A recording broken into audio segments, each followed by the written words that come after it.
Assalamualaikum warahmatullahi wabarakatuh. Selamat pagi anak-anak kelas 4 yang ada di rumah. Semangat pagi, semangat belajar untuk hari ini. Pada pembelajaran Al-Silati kali ini, kita akan membahas materi tentang idhofah.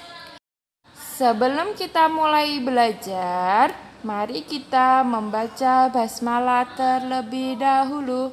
Bismillahirrahmanirrahim. Materi yang pertama yaitu idhofah. Ada yang tahu apa itu idhofah? Ya, benar. Idhofah adalah gabungan dua isim atau lebih, di mana kata pertama disebut dengan mudhof. Selain mudhof disebut dengan mudhof ilaih. Dengan syarat mudhof itu tanpa al, tanpa tanwin, dan tanpa nun. Sedangkan mudhof ilaih hukumnya jar atau majrur. Contoh mudhof ilaih yang ada alnya.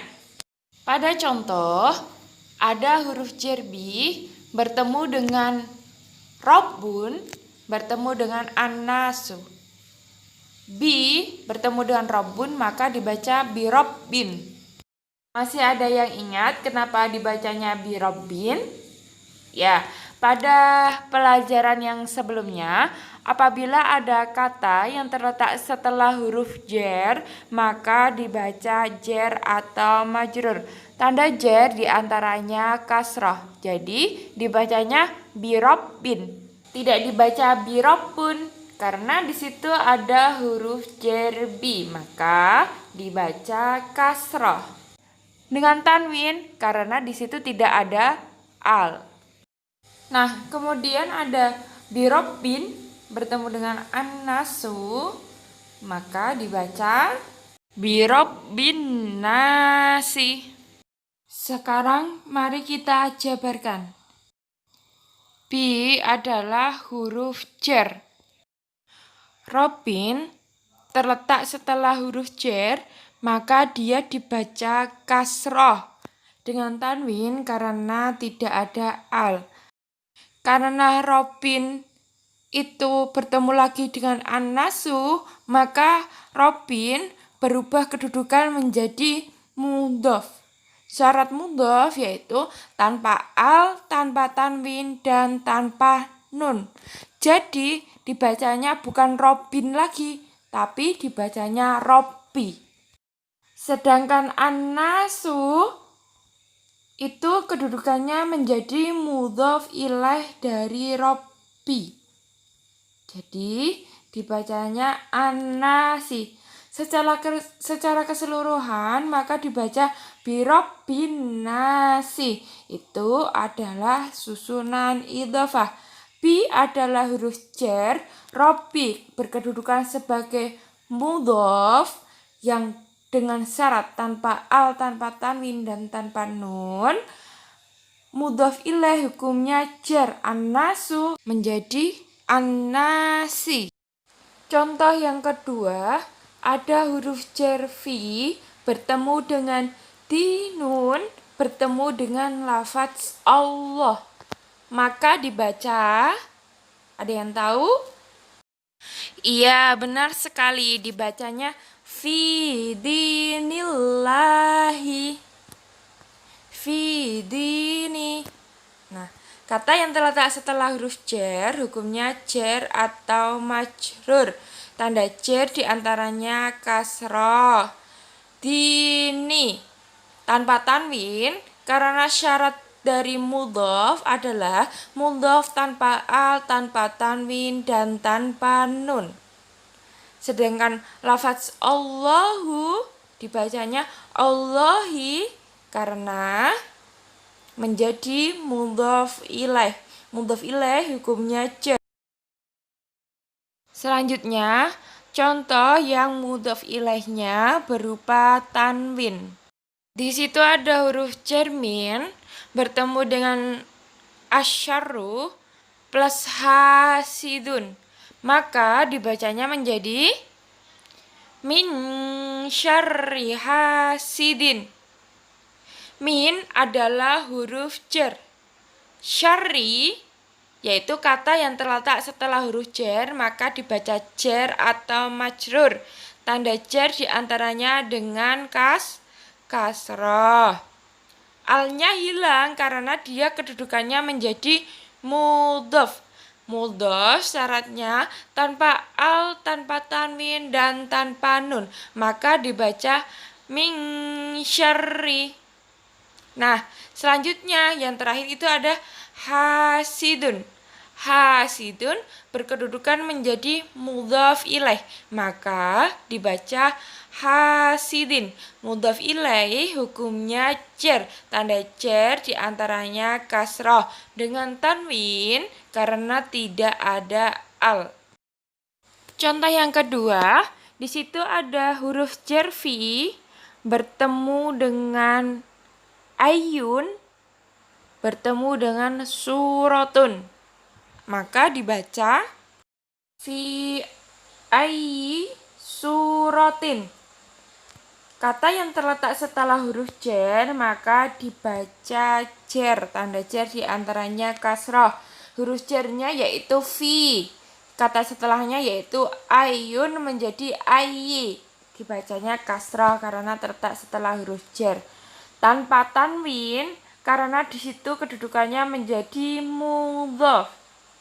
Ayyi berkedudukan menjadi mudhof dengan syarat mudhof tanpa al, tanpa tanwin, dan tanpa nun. Sedangkan suratin berkedudukan menjadi mudhof ilaih. Mudhof ilaih hukumnya jar dengan tanwin karena di situ tidak memakai al, maka dibacanya suratin. Secara keseluruhan dibacanya fi ayyi suratin. Selanjutnya yaitu pengaruh huruf jar yang mudhof ilaihnya diakhiri ya nun jamak. Contohnya sebagai berikut. Huruf jar bi bertemu dengan kata rabbun, bertemu dengan al-alamuna, maka dibaca birabbil alamina. Bi di situ ada huruf jar bi, kemudian diikuti kata rabbun. Kata yang terletak setelah huruf jar hukumnya jar atau majrur. Tanda jar diantaranya kasroh. Tidak dibaca rabbun lagi, maka dibaca robbi. Tanpa tanwin karena robbi berkedudukan menjadi mudhof. Mudhof dengan syarat tanpa al, tanpa tanwin, dan tanpa nun. Maka dibacanya birobbi. Kemudian al-alamina berkedudukan sebagai mudhof ilaih. Mudhof ilaih hukumnya jar. Di situ tanda jarnya yaitu memakai ya'ina. Karena pada jamak mudzakkar salim nasab dan jarnya memakai ya nun atau ya'ina. Jadi tidak dibaca birabbil alamuna. Nah, tetapi dibacanya menjadi birabbil alamina. Untuk contoh-contoh yang lain yang belum diberi harokat pada kitab jilid 1 di halaman 13 dan 14 itu sama. Apabila kata yang terletak setelah huruf jar hukumnya jar atau majrur. Tanda jar diantaranya dengan kasroh. Nah, kalau idhofah itu mudhof syaratnya tanpa al, tanpa tanwin, dan tanpa nun. Sedangkan mudhof ilaih hukumnya jar. Seperti itu. Nah, tadi selanjutnya yaitu tanda-tanda i'rab. I'rab ada 4 macam. Rafa tanda asli i'rabnya yaitu dhammah. Nasab tanda asli i'rabnya yaitu fathah. Jar tanda asli i'rabnya yaitu kasroh. Jazm tanda asli i'robnya yaitu sukun. Ada yang tahu i'rob itu apa? I'rob adalah perubahan akhir kata karena adanya pengaruh kata lain. Nah, dasar nadom baitnya yaitu ada pada kitab Khulasah nomor 4 dan 5. I'rob ada 4, yaitu rofa tanda aslinya dhammah, nasab aslinya fathah, jar aslinya kasroh, jazm aslinya sukun. Dasarnya farfa bi dhammin wansiban fathan wajur kasron kadzik ruwahi abdahu yasur. Wajazim bi taskinin wa ghairu madhukir yanubunah wuja'ahu bani namir rofa dhamma nasab fathah jazam sukun jar kasradhi kiraing Allah kang tekun. Terima kasih anak-anak kelas 4 yang ada di rumah telah mengikuti pembelajaran Amsilati pada hari ini. Tetap semangat belajar dan jangan lupa jaga kesehatan. Sekian, wassalamualaikum warahmatullahi wabarakatuh.